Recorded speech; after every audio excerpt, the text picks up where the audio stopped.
Good afternoon and welcome to the Institute for Performance and Learning and the Ottawa National Chapter event today.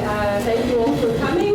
I'm really glad that you were all able to make it, because I know with the new website they've had their fair share of challenges. But I wanted to give a brief introduction to David. So David is Vice President Training and Development for the Parisian Research Corporation, and that organization provides specialized consulting services to defense and security organizations. So prior to Parisian Research Corp, David was e-learning coordinator and a trainer for Commissionaires Ottawa, so a very large organization, a large employer in Ottawa certainly.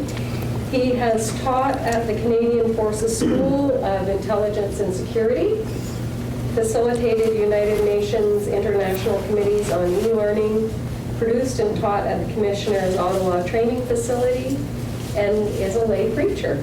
Well, good afternoon, everyone, and welcome to the first session of 2016. And because it is the first session of 2016, I thought I'd try to keep it a little light today. This is going to be informative, but it's also going to be, you know, a little bit fun. I hope it'll be fun for you anyway.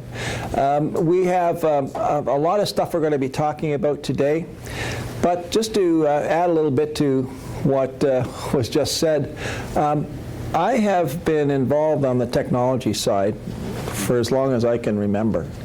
And there have been three things that have really fascinated me. The internet, the technologies that are used on the internet, and social media.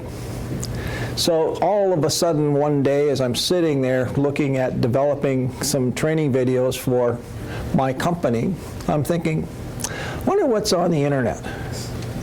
So I did a quick study to see what was out there, and there are a few videos that are out there. A few thousand, a few million,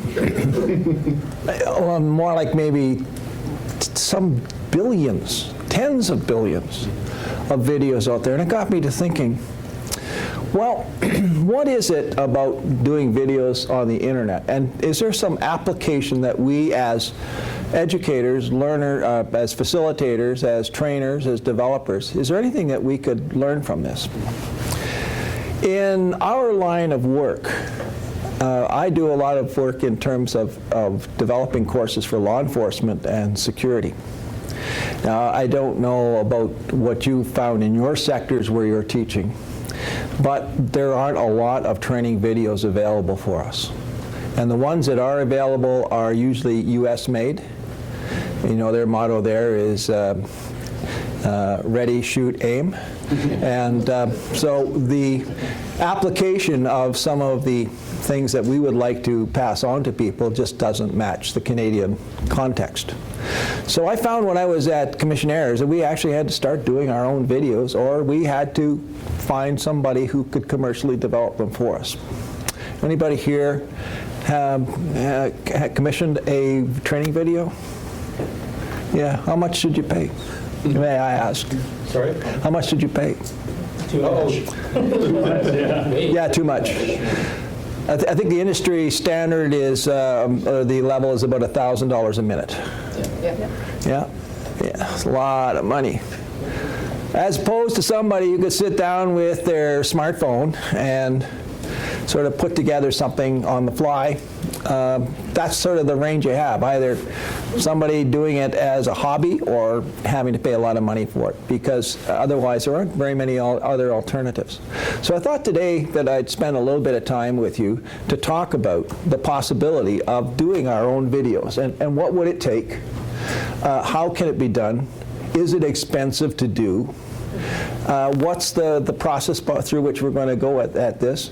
And I brought in a couple of things to show you that will be examples of, you know, how you could set yourself up. I see people looking over now at my black screen, my background. Yeah, okay, go ahead, turn around. My portable studio that I use when I go out in the field to do headshots and interviews, that's my setup. It looks pretty simple, but we'll talk a little more about that. So that's what's in store for today.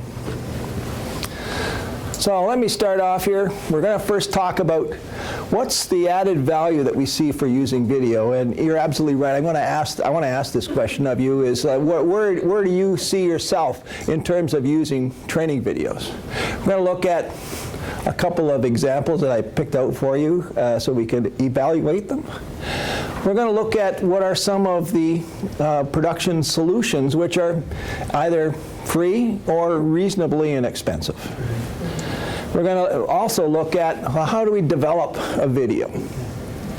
And I think surprisingly, y'all already know the answer to that one, because how many here are certified trainers? A lot of people in this room, well, and people who do training already, you already know how to do this. Believe me, this is just using different words, but the same techniques we use in the life cycle of training. And we'll talk a little bit more about these alternatives to doing your own. And then we'll have a little bit of time at the end for you to ask me questions or come over and visit me at the studio and see how we do things. Just a little added value to today. And that's not going to cost you any more, right? Guaranteed. Also, I want to point out that this is not an advertisement for my company. This has nothing to do with me, but if you really want to talk to me and work on a collaborative project, you have my card out there. Please give me a call, and that's the last I'm going to say. There's my coordinates. I like to do that first because who knows?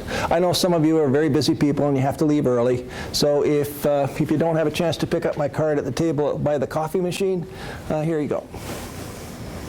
Two most important things, of course, is my first email address, which is the easiest one to remember, and my telephone number.